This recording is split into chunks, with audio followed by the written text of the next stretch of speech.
بسم اللہ الرحمن الرحیم ایاک نعبد و ایاک نستعین۔ میرے پاکستانیوں، جب میں سمجھتا ہوں کہ یہ اب حکومت کامیاب ہوگی سائفر کو دبانے کے لیے، کیونکہ سائفر کے اندر ایک ایسی چیز ہے جو ڈائریکٹلی یہ جو لوگ اس وقت حکومت کر رہے ہیں اور ان کے پیچھے جو سہولت کار تھا، یہ تو ڈائریکٹلی ان کے اوپر آتا ہے کہ انہوں نے ایک سازش کر کے ایک الیکٹڈ حکومت کرائی، لیکن یہ خود ہی اپنے پیر پہ کلہاڑی مارنے کے لیے ماہر ہیں۔ اتنا ان کو خوف ہے کہ عمران خان کسی طرح الیکشن سے باہر کیا جائے، کیونکہ ڈر لگا ہوا ہے کہ الیکشن میں آ گیا تو ہار جائیں گے، تو ان کی پوری کوشش ہوتی ہے کہ کوئی موقع نہ جائے کہ کسی طرح اس کو ڈسکوالیفائی کریے، جیل میں ڈالے۔ یہ کوئی 14 مہینے سے یہ لگے ہوئے ہیں۔ پہلے اس سے میں صرف اعظم خان کے اوپر بات کرنا چاہتا ہوں۔ جس اعظم خان کو میں جانتا ہوں وہ ایماندار آدمی ہے، قابل آدمی ہے، اور جس طرح کی باتیں میں نے پڑھی ہیں سائفر میں وہ کہہ نہیں سکتا۔ جب تک میں اعظم خان کے منہ سے نہیں سنوں گا میں مانوں گا نہیں، کیونکہ اس میں یہ کئی باتیں حقیقت کے ساتھ نہیں ہیں، یا تو زبردستی سے اسے کروایا گیا ہے، کیونکہ زبردستی تو اس وقت ساری 2 پارٹیز بنا دی ہیں۔ زبردستی میں لوگوں کے اوپر بندوق رکھ کے کہ جی آپ اس پارٹی پہ جائیں، اور بندوق کر کے دوسری پارٹی میں جائیں، ان کے ہی بیچاروں کا بیڑا غرق کر کے رکھ دیا اس میں۔ اور پھر جو ہمارے لوگوں کو جو زور ڈالا ہوا ہے پارٹی چھوڑو، بیچارے جیلوں میں ہمارے لوگ پڑے ہیں، عورتیں پڑی ہوئی ہیں، ان کو بس صرف کہیں کہ جی آپ عمران خان کے خلاف وعدہ معاف کو گواہ بن جائیں، یہ وہ بنتے ہیں تو آپ چھوٹ جائیں گے، اور یا پھر کہ جناب آپ کھڑے ہو کے جا کے وہ ٹی وی پہ کہیں میں پارٹی چھوڑ رہا ہوں۔ یہ اس طرح کی اس وقت جو ہم تماشا دیکھ رہے ہیں وہ اس طرح کا چل رہا ہے، تو میں نہیں مانتا کہ اعظم خان نے کئی باتیں اس میں سے کہی ہیں اور کئی سچ بھی ہیں، لیکن سائفر تھا کیا؟ 6 مارچ کو 2022 6 مارچ میٹنگ ہوتی ہے۔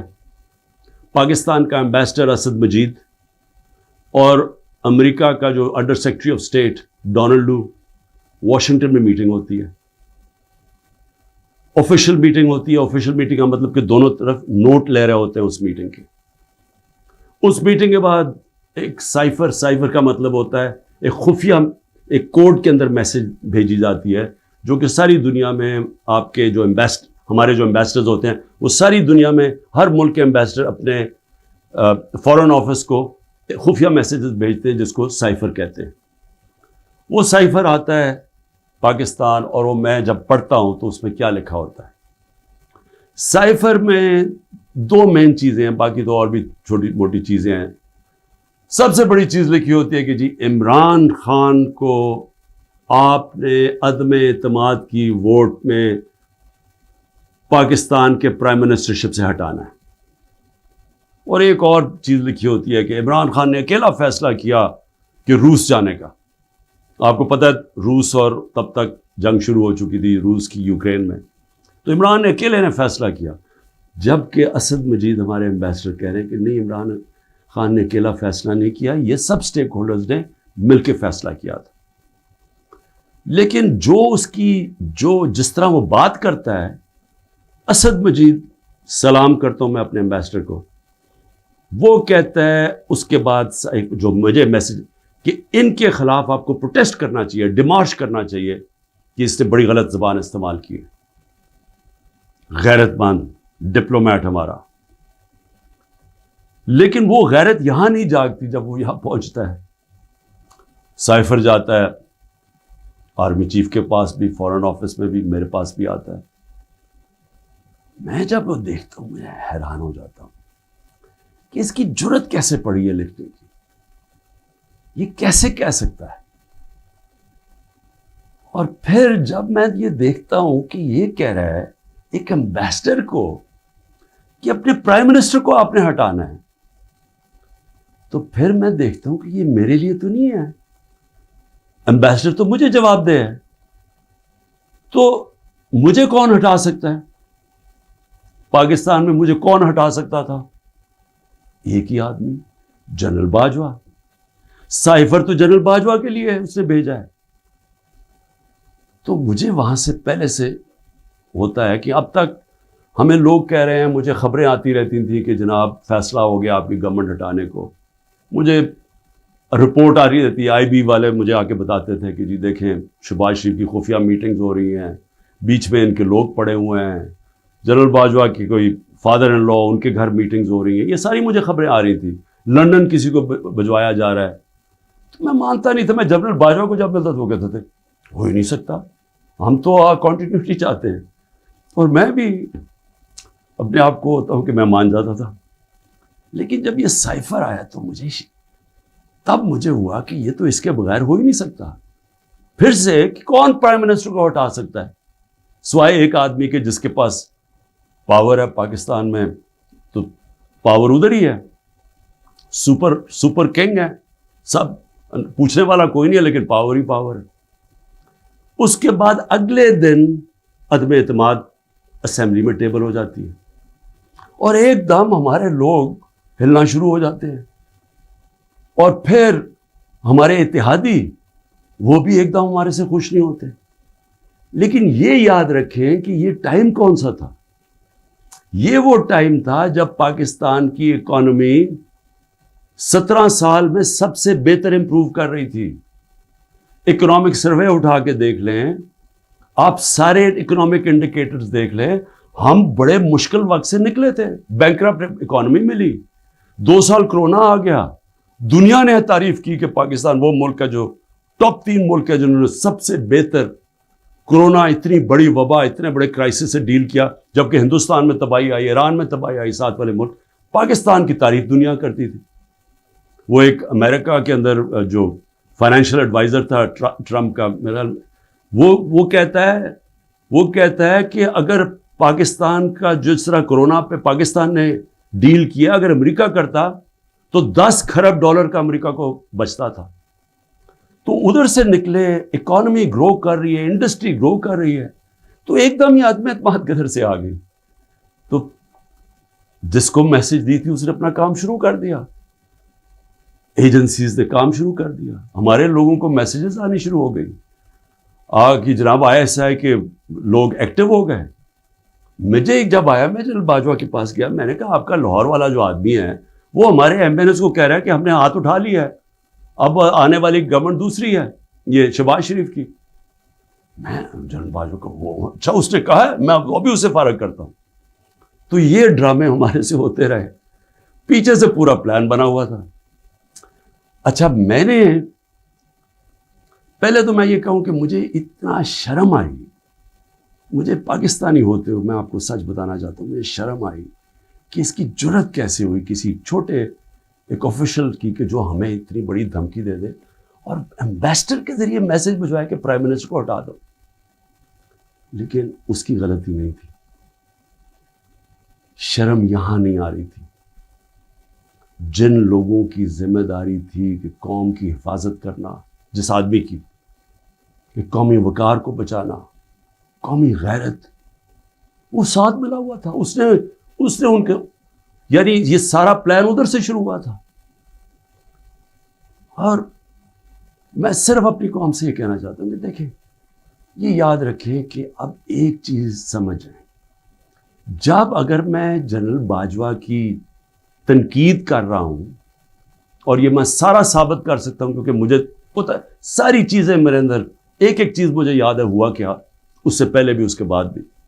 میں پاکستان کی فوج کی تنقید نہیں کر رہا, میں ایک آدمی کی کر رہا ہوں جو غلطی کی جس نے. یہ ہم بہت بڑا ظلم کر رہے ہیں اپنے ملک سے کہ ہم جنرل فیصل نصیر, مجھے پہلے سے پتا تھا کہ میرے اوپر, میں 6 ہفتے پہلے سے لگا ہوا تھا کہ مجھے انہوں نے قتل کرنے کی کوشش کر رہی ہے اور دینی انتہا پسند کے نام. میری جلسوں کے اندر تقریریں تھیں, تو جب میرے اوپر اٹیمپٹ ہوتا ہے اور میں FIR لگواتا ہوں, مجھے پتا تھا کہ یہ پیچھے سب سے یہ تھا, ماسٹر مائنڈ تھا. اپنی FIR نہیں کٹوا سکا.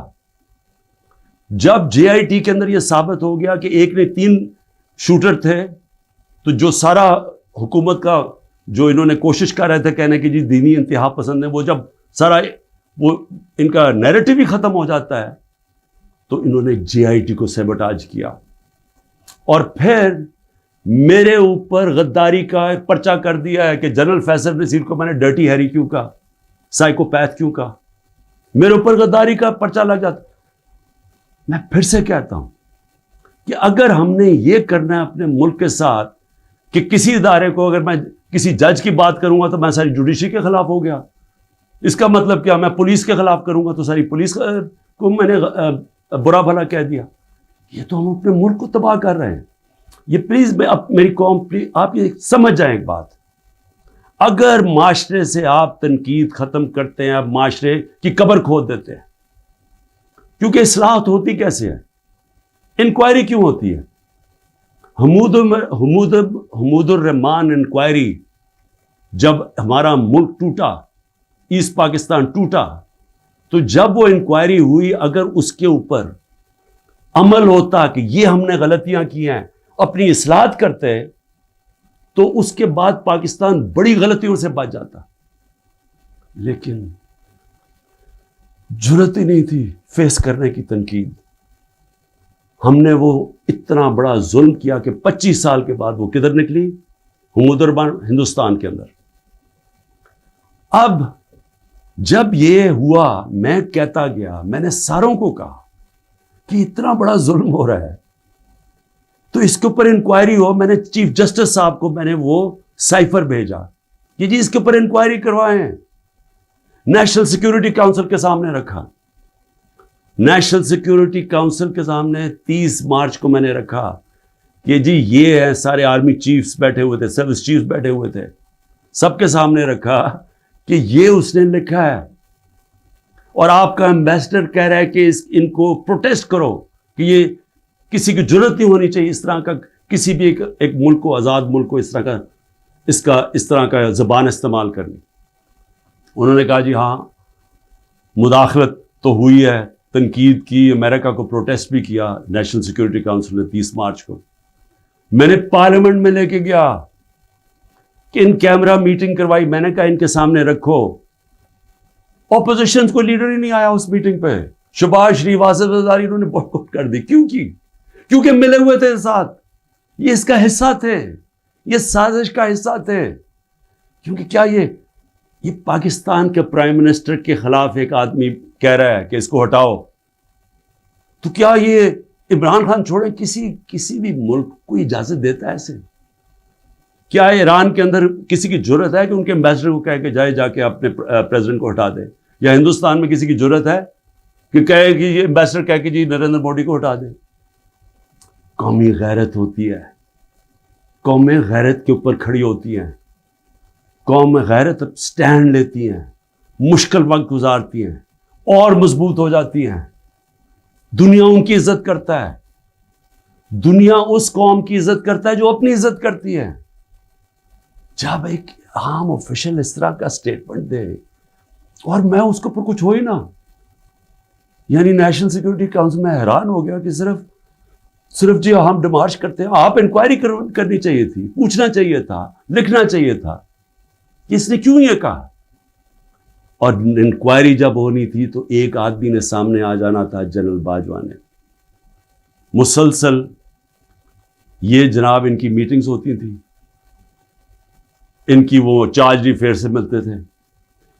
کیا ایسا کو نہیں پتا تھا کہ پچھلے 3 مہینے کے اندر ہمارے پارلیمنٹیرینز، ہمارے پی ٹی آئی کے بیک بینچرز اور یہ اپوزیشن لیڈر سے بار بار امریکن ایمبیسی میں جا رہے تھے. ارشد شریف نے پورا پروگرام کیا، بتایا کہ کون سے دن کون سے لوگ گئے. راجہ ریاض کا بتایا گیا. کیا راجہ ریاض وہاں فورن پالیسی ڈسکس کرنے گیا تھا؟ جو سب سے پہلے بھاگے وہ امریکن ایمبیسی جا رہے تھے. کیا ان کو نہیں پتا تھا؟ اس کے حصہ تھے. سازش ہو رہی تھی کسی طرح عمران خان کو راستے سے ہٹایا جائے، تب پلان بنا. اور مجھے اتنے افسوس سے کہنا پڑتا ہے کہ کسی کو جو بھی لوگ یہ دیکھ رہے تھے کہ میں سوچا کہ کیا ان کو کوئی ان کو نہیں ہے کہ پاکستان ایک بڑی خواب کا نام تھا. پاکستان کا مطلب کیا؟ لا الہ الا اللہ. میرے اپنے کے لوگ کہہ رہے ہیں عمران صاحب یہ آپ سائفر نہ اٹھائیں پبلک میں، امریکی ناراض ہو جائیں گے. میں پبلک میں جا کے میں کیوں پبلک کو بتایا؟ میں اپنی قوم کو بتانا چاہتا تھا، کیونکہ قوم غیرت مند ہے، قوم کھڑی ہو گئی ساتھ. یہ سیاسی طور پہ نہیں میں کر رہا، میں وہ پاکستانی ہوں جو اس ملک کے جو خواب تھا میں اس میں بلیو کرتا ہوں کہ لا الہ الا اللہ، کوئی نہیں ہے خدا سوائے اللہ کے، میں کوئی کسی کی غلامی نہیں کرنے کے لیے تیار۔ اور میں آپ کو یہ امریکہ کا بھی بتا دوں، دیکھیں امریکہ کی ایک بات سمجھ ہے، امریکہ جو ہے وہ اپنے مفاد کے لیے فیصلے کرتا ہے، وہ دوستیاں نہیں نبھاتا، امریکہ اپنے انٹرسٹ کو پروٹیکٹ کرتا ہے۔ ہمارا کام ہے ہم اپنے انٹرسٹ پروٹیکٹ کریں۔ جب وار آن ٹیرر میں نے مخالفت کی کہ ہمیں امریکہ کی جنگ میں نہیں شامل ہونا چاہیے، اٹھا لے میری سٹیٹمنٹس، میں ہر بار کہتا رہا کہ یہ ہماری جنگ نہیں ہے۔ میں کیوں کہہ رہا تھا؟ میں اپنے لوگوں کے لیے کہہ رہا تھا۔ مجھے امریکہ نے باہر اینٹی امریکن کہنا شروع کر دیا، پاکستان میں مجھے انہوں نے طالبان خان کہنا شروع کر دیا کہ جی دیکھیں ہماری اپنی گورنمنٹ مجھے، یعنی ہمارا جو اس وقت جنرل مشرف نے کہا جی یہ تو داڑھی کے بغیر دہشت گرد ہے۔ میرا کیا مقصد تھا کہ آپ نے 80 کی دہائی میں لوگوں کو کہا کہ جب بھی فورن آکوپیشن ہو، یعنی کہ کوئی دوسرا افغانستان کے اوپر باہر سے روس نے قبضہ کیا ہوا ہے تو وہ جہاد ہے، اور جب امریکہ قبضہ کرتا ہے آپ کہتے ہیں اب دہشت گردی ہے۔ میں ان کو سمجھا رہا تھا کہ اس کا فال آؤٹ آئے گا پاکستان کے اوپر، 80,000 پاکستانی مار گئے، پتہ نہیں کتنے 100 ارب ڈالر سے زیادہ ملک کو نقصان ہوا، لیکن اس سے زیادہ جو دنیا میں ہم بدنام ہوئے، ساری دنیا میں ہمارا مذاق، ہمیں کہا گیا جی سب سے خطرناک ملک ہے پاکستانی دہشت گرد۔ پاکستانیوں سے جو دنیا میں ہوا، ہرا پاسپورٹ دے کے لیدر لائن میں کھڑا کر دیتے تھے، کتنے پاکستانیوں کو باہر سے ڈپورٹ کر دیتے تھے۔ پوچھیں بیرون ملک پاکستانیوں سے ان کے اوپر کیا گزری ہے۔ اور مجھے جی عمران خان طالبان خان ہے جی، یہ جی دہشت گردی کے ساتھ ہے۔ اور یہ بھی میں اب آپ کو بتاؤں کہ یہ جو تھا یہ کیوں میرے خلاف کیس بلڈ اپ ہوا۔ جنرل باجوہ نے کیوں کہا کہ جی یہ ہم جب روس سے واپس آئے، اچھا اب روس کیا ہے ذرا سننے والے، اس میں سائفر پہ کیا لکھا کہ عمران خان خود روس کیا ہے۔ میں عمران خان نے خود روس کیوں جانا تھا؟ فورن آفس نے مجھے کہا، بیٹھ کے مشاورت ہوئی، ہم نے سارے پاکستان کے ایکس فورن سیکرٹریز کو بلایا، سب نے کہا کہ آپ کا رشیا جانا بہت ضروری ہے، ہمیں اپنے تعلقات ٹھیک کرنے چاہیے۔ پھر ہمیں 20 لاکھ ٹن گندم چاہیے تھی ان سے، وہ ہم بات کرنا چاہتے تھے، کنسیشن میں تھے۔ اس کے بعد جب ٹینشن ہوئی یوکرین سے تو تیل کی قیمتیں آسمانوں پہ چلی گئیں، کموڈیٹی سپر سائیکل آ گیا۔ انہوں نے کہا کہ آپ وہاں جا کے تو ان سے نیگوشیٹ کریں سستا تیل۔ تو سارا سٹیک ہولڈرز کے ساتھ کہ جتنے بھی تھے انہوں نے پورا پلان کیا، ہم ٹرپ پہ جانے لگے، شام کو ٹینشن بڑھ گئی روس کی اور یوکرین کی۔ میں نے جانے سے پہلے جنرل باجوہ سے پوچھا کہ کیا مجھے جانا چاہیے یا نہیں، انہوں نے کہا ہم سب بیٹھے ہوئے ہیں، ہمارے خیال میں آپ کو جانا چاہیے۔ تو سب سے پوچھ کے میں روس گیا، میں اپنی ذات کے لیے تو نہیں گیا۔ تو واپس آیا تو جناب جنرل باجوہ نے اس کے 2 دن بعد کہ جی مذمت کرو کہ جو روس چلا گیا وہاں۔ فورن آفس بھی بیٹھا، ہمارے مین لیڈرز بیٹھے ہیں، ہم نے کہا کہ ہندوستان تو مذمت نہیں کر رہا، وہ تو ان کا اسٹریٹجک ایلائی ہے، وہ تو نہیں کر رہا، ہم کیوں کریں؟ اور ہم ان سے ڈیل کر کے آ گئے تھے سستا تیل پہ اور سستی گندم پہ۔ اس کے بعد جا کے ایک نیشنل سیکیورٹی کا سیمینار ہو رہا ہے، جنرل باجوہ بیٹھ کے کہتا ہے جی عمران خان ہم روس کی سخت مذمت کرتے ہیں، گورنمنٹ کی پالیسی کے خلاف جا کے سٹیٹمنٹ دے دیتا ہے۔ اس کے بعد حسین حقانی کی ٹویٹ آتی ہے، وہ کہتا ہے جنرل باجوہ پرو امریکہ ہے اور عمران خان اینٹی امریکہ ہے۔ بعد میں ہمیں پتہ چلتا ہے کہ ہم نے $30,000 دے کے حسین حقانی کو جنرل باجوہ نے ہائر کیا ہوا تھا ہماری گورنمنٹ کے دوران۔ وہ بعد میں جب ان کا فیرا، ان کا ایک ادارہ ہوتا ہے جو آپ کو رجسٹر کرنا پڑتا ہے لابیز کو، اس میں پتہ چلتا ہے بعد میں ہمیں۔ تو میرا اپنا ہی آرمی چیف میرے خلاف لابی کر رہا تھا، ان کو بتا رہا تھا میں کتنا برا ہوں۔ میں صرف آج یہ کہنا چاہتا ہوں کہ دیکھیں میرے پاکستانیوں، جو جدھر آج ہم کھڑے ہیں، ہمیں پہلے فیصلہ کرنا چاہیے کہ کیا ہم نے بیکاریوں کی طرح، ایک چونٹیوں کی طرح باقی زندگی گزارنی ہے پاکستانی ہوتے ہوئے؟ جس طرح ہم جا رہے ہیں تو کوئی مستقبل نہیں ہے۔ کیا ہم نے خوددار قوم کی طرح لا الہ الا اللہ جس کا نعرہ تھا، ایک خوددار قوم، لا الہ الا اللہ غیرت دیتی ہے انسان کو، ایک چھوٹے سے انسان کو بڑا انسان بنا دیتی ہے۔ ہم ایک دنیا کے عظیم لیڈر محمد مصطفیٰ صلی اللہ علیہ وسلم، جنہوں نے جب مسلمان کمزور بھی تھے تو انہوں نے 2 سپر پاورز کے سربراہ کو خط لکھا کہ میں اللہ کا پیغام لے کے آیا ہوں، اس پہ چلو گے تو تمہاری بہتری ہے۔ خوددار، اللہ سے صرف ڈرنے والے لوگ، ہمیں یہ کیا بنا دیا انہوں نے کہ جی اپنا ہی ملک کا آرمی چیف ان کو لکھ رہا ہے کہ جی دیکھیں عمران خان یہ اینٹی امریکن ہے۔ تو میں اپنی قوم سے آخر میں کہنا چاہتا ہوں کہ دیکھیں ہو کیا رہا ہے پاکستان میں، ایک ہی چیز ہو رہی ہے، سب کچھ، کوئی فکر نہیں ہے ملک کدھر جا رہا ہے، کوئی اس وقت فکر نہیں کہ ملک کے سارے ادارے تباہ ہو رہے ہیں، سارا صرف ایک 1 پوائنٹ ایجنڈا ہے کہ عمران خان کو کس طرح ڈسکوالیفائی کرنا اور جیل میں ڈالنا ہے، یہ ایجنڈا ہے۔ اس کے اندر یہ سائفر بھی آ گیا، یہ نہیں ان کو پتا کہ سائفر میں ان کی تباہی ہے، کیونکہ یہ سب ملوث تھے اس میں، یہ شہباز شریف بھی تھا، زرداری بھی تھا، ساروں کو پتا تھا سائفر کا، سارے میٹنگز کر رہے تھے امریکنوں کے ساتھ۔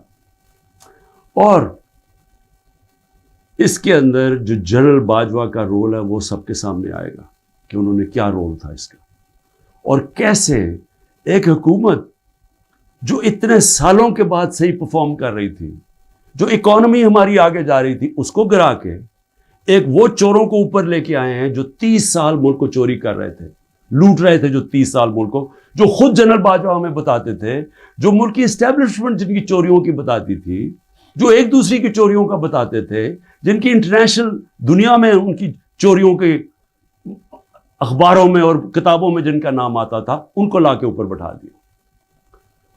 انکوائری سب سے بڑی یہ ہونی چاہیے سائفر کے اوپر، جو ایف آئی اے نہیں کر سکتی۔ اگر صحیح انکوائری کروانی ہے تاکہ ہم آگے یہ غلطیاں نہ کریں، تو انکوائری یہ ہونی چاہیے کہ یہ سازش میں کون کون شریک تھا، کہ گورنمنٹ گرا کے ایک ملک کی اکانومی کی تباہ کیا، آج پاکستان کو گھٹنوں پہ رکھ دیا۔ آج اگر ہم ان کی مدد نہ کرتے اور آئی ایم ایف سے نہ کہتے کہ آپ کی سٹینڈ بائی ایگریمنٹ کے ہم ساتھ ہیں، تو پاکستان ڈیفالٹ کر گیا تھا۔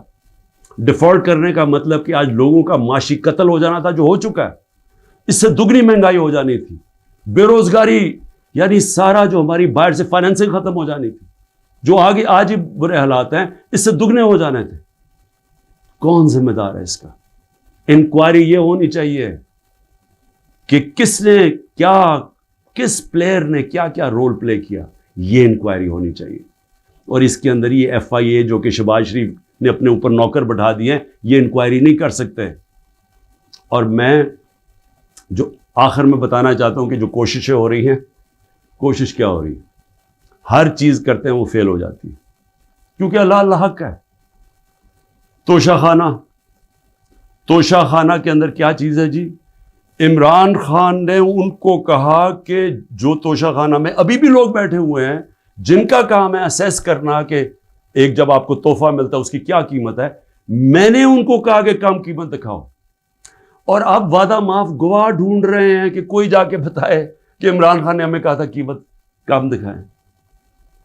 اور اس کے علاوہ القادر یونیورسٹی، یعنی یہ سوچیں کہ ایک یونیورسٹی بنتی ہے جو سیرت نبی پڑھانے کے لیے، تاکہ لوگوں کا کردار ہم ٹھیک کریں، کیریکٹر بلڈنگ کریں، بتائیں کہ ہمارے جو بڑے بڑے صوفی تھے یہاں، جن کی وجہ سے اسلام پھیلا، ان کی پیغام کیا تھا، نئے لیڈرشپ پروڈیوس کریں جو کہ سیرت نبی پہ ہوں، اور پھر مفت تعلیم ملے، ٹیکنالوجی بھی پڑھائی جائے لیکن مفت تعلیم۔ اس وقت سارے جو پڑھ رہے ہیں وہ ہیں جو کہ غریب گھرانوں کے اسٹوڈنٹس ہیں، مفت پڑھ رہے ہیں وہاں۔ یہ جناب عمران خان نے جرم کیا ہے کہ جی القادر یونیورسٹی بنا دی، جو ذاتی فائدہ ہو گیا مجھے، جس طرح کہ مجھے اس سے کوئی آمدنی آ رہی ہے، جس طرح شوکت خانم سے ہی آ رہی ہے یا نمل یونیورسٹی سے۔ اور پھر میرے اوپر پہلے ظلم کیا جاتا ہے اور میرے اوپر ہی کیسز کر دیتے ہیں۔ 9 مئی کو سپریم کورٹ کہتا ہے کہ عمران خان کے اوپر غیر آئینی اور غیر قانونی واردات کی گئی، مجھے وہاں سے اغوا کیا گیا، جو کمانڈوز مجھے وہاں سے لے کے گئے. سپریم کورٹ کا ورڈکٹ ہے. اور جس طرح مجھے ذلیل کیا، لوگوں کو مارا، ڈنڈے مارے، وکیلوں کو مارا، اس کے بعد ساری دنیا میں خبر دیکھا کہ مجھے ایک مجرم کی طرح پکڑ کے لے کے جا رہے ہیں. تو میرے اوپر 30 کیس ہو جاتے ہیں. جب میں 4 دن بند ہوتا ہوں اندر، جب جیل کے اندر، تو 30 کیس میرے اوپر ہو جاتا ہے کہ جی میری وجہ سے وہ جو رد عمل آیا. اور رد عمل نہیں آنا تھا کہ جب آپ ناانصافی کرتے ہیں، جو سپریم کورٹ کہتا ہے ناانصافی ہے، وہ جو بچارے نکلتے ہیں پرامن مظاہرے کرنے کے لیے، جو 27 سال سے ہم نے کیے ہیں، ان کے اوپر گولیاں چلاتے ہیں. 25 لوگ ہیں جن کو انہوں نے شہید کیا ہے. 16 کے پاس ہمارے پاس ڈیٹس ہیں، 9 غائب ہیں ابھی. 3 لوگوں کی ٹانگیں کٹتی ہیں. ایک آدمی پیرالائزڈ ہے اس وقت، کمر پہ گولی لگتی ہے. اور یہ کیا کرتے ہیں اوپر سے؟ انہی کے اوپر کیس بنا دیتے ہیں. ساری دنیا کے اندر اب جب ایک کوئی پولیس کی گولی لگی تھی نا، ایک فرانس کے اندر، 4 دن سارے فرانس میں آگ لگی، 100 بلڈنگز اور گاڑیاں جلا دی لوگوں نے. تو کوئی پوچھ نہیں رہا کہ آپ پاکستانی نہیں تھے. اور 100 لوگوں کو گولیاں اور لگتے ہیں، اور جن کو ایک کو جس کو گولی لگتی ہے، ٹانگ کٹ جاتی ہے، اس کو پکڑ کے جیل میں ڈال دیتے ہیں. یہ کسی ملک میں اس طرح ہوتا ہے؟ یہ ظلم ہوتا ہے. اور پھر ضلع شاہ کا قتل ہوتا ہے، عمران خان کے اوپر قتل کا کیس ڈال دیتے ہیں. بعد میں جب پتہ چلتا ہے تشدد ہوا اس کے اوپر 26 جگہ، تو پھر کہتے ہیں ایکسیڈنٹ میں، پھر بھی میرے پہ کیس ڈال دیتے ہیں. کوئٹہ کے اندر ایک سارے کوئٹوں کا پتہ ہے، ذاتی دشمنی پہ ایک وکیل مارا جاتا ہے، عمران خان کے اوپر 302 قتل کیس ہو جاتا ہے. میں سوال یہ پوچھتا ہوں کہ کیا قوم یہ ناانصافی نہیں دیکھ رہی؟ اور یہ جو نظام آپ کر رہے ہیں، یہ سمجھ رہے ہیں کہ یہ بہت بڑا کوئی ڈنڈے مار کے اور خوف سے لوگوں کو اپنی طرف لے آئیں گے، یا لوگ ووٹ کسی اور کو دے دیں گے. یہ انسان ہے، یہ بھیڑ بکریاں نہیں ہیں. اور اس کے اوپر، اس نظام کے اوپر جو حضرت علی کا قول ہے وہ غور سے سن لیں. کفر کا نظام چل جائے گا، لیکن ظلم اور ناانصافی کا نظام نہیں چل سکتا. حکومتیں چلتی ہیں اخلاقی قوت پہ. ڈنڈے مار کے جانور چلتے ہیں، ڈنڈے مار کے نہیں چلوا سکتے آپ لوگوں کو. لوگوں کو اگر آپ یہ سمجھتے ہیں کہ اس کی ظلم کی وجہ سے یہ چوروں کو تسلیم کر لے گی قوم، جو 30 سال سے ملک کو لوٹ رہے ہیں، جن کے پیسے باہر پڑے ہیں، جن کی سارا یہ جیسے انہوں نے اقتدار سے لے کے پھر باہر بھاگ جانا ہے، تو اگر یہ سمجھتے ہیں کہ لوگ اس خوف کی وجہ سے ان کو تسلیم کر جائیں گے، مجھے ترس آ رہا ہے ان لوگوں کے اوپر جن کی یہ سوچ ہے. پاکستان زندہ باد.